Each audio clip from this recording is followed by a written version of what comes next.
hit song Mask Off. And today, we'll be forcibly taking somebody's mask off. June 22nd, 2023. Detective Danny Polo would become an internet sensation after photos of him wearing a shiesty mask in the courtroom made their way to social media.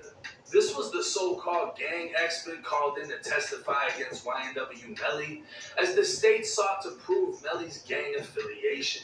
This so-called gang affiliation is one of the aggravating factors in securing a death penalty conviction in Florida. The only problem is their so-called gang expert has about the same level of knowledge as any other random kid that watches YouTube or Gangland. While no one else was able to wear a mask for their own safety, Detective Polo was granted a shiesty in court.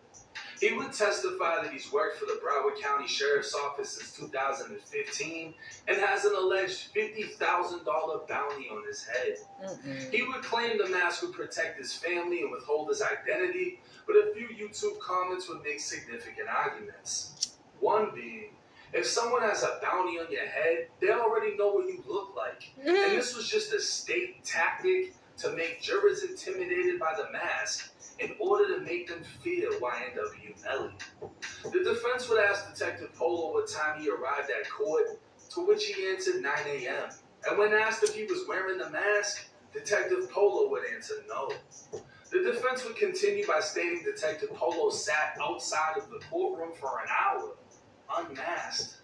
This would lead to another comment pointing out the flaw in his hidden identity, and like someone else said, if you want to protect your family, don't go around testifying in everyone's court case.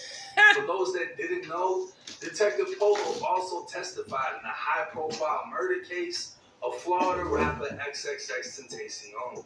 But YNW Melly's defense team were able to essentially unmask Detective Danny Polo live on YouTube. Detective Danny was asked if he was aware of a picture of him and his family was on the internet today, and he said no. The defense would present Detective Danny with a picture of his wife's Cash App, and he would confirm that was in fact him. For those that don't know, which apparently includes the detective, simply put,